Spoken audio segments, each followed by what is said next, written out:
Hello, hello, hello. Boys and girls, today we're going to be having a story about Exodus, right?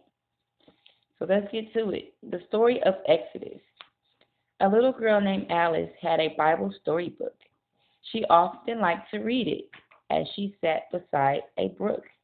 One day she picked a story that was thrilling as can be, all about a man named Moses and the parting of a sea. As Alice read, the airmail bird stopped by her for just a minute to deliver her a letter with this special message in it. Reading is the magic key to take you where you want to be. Her book became a great big screen. The screen grew tall and wide, and Alice took a little walk to Bible Land inside. She looked around, and suddenly, much to her surprise, an Israelite named Moses appeared before her eyes.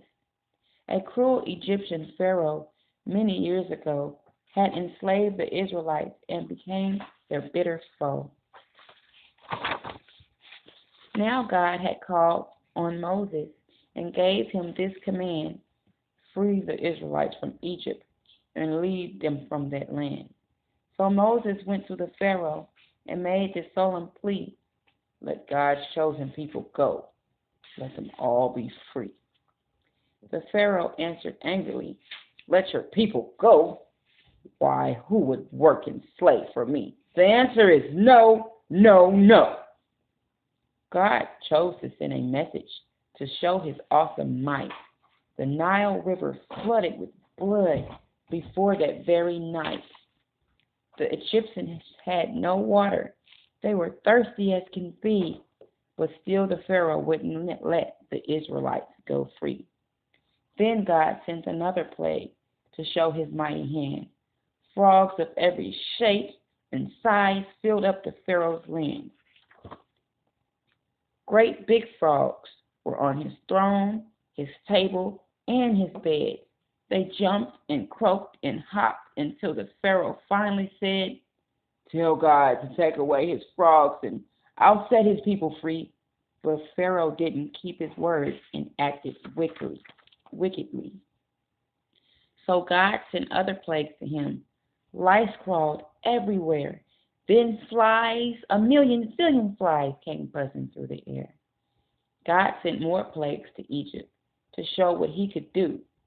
First he took their cattle and their livestock too. Then God sent more plagues of fire and hailstones everywhere. The Egyptians all got rashes, then locusts filled the air. After every plague God sent, Moses made his plea: let God's chosen people go. Let them all go free. And after every plea he made, Moses always heard, soon I'll free the Israelites. Then Pharaoh broke his word. And so God sent his greatest plague, and with his mighty hand, a darkness covered Egypt, every corner of the land. The Israelites all marked their homes as they were told to do, so they would be passed over as an awful plague came through. The death angels swept the land, and when the plague was done, Egyptian families everywhere all mourned their firstborn sons. The angel death took Pharaoh's son, and when Moses made his plea, Pharaoh freed the Israelites. At last they would be free. Moses led the Israelites. The Red Sea lay ahead, and when they came upon its shore, their hearts were filled with dread.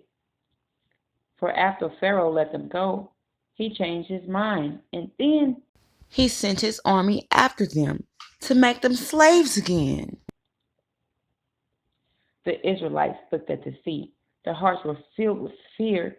They had no boats to get across, and Pharaoh's men were near. Moses lifted up his arms. God caused the sea to part. The Israelites crossed safely, each with a thankful heart. The Pharaoh's army followed. When they were halfway crossed, God caused the sea to fill again, and all their lives were lost. The time had come for Alice to leave this Bible scene.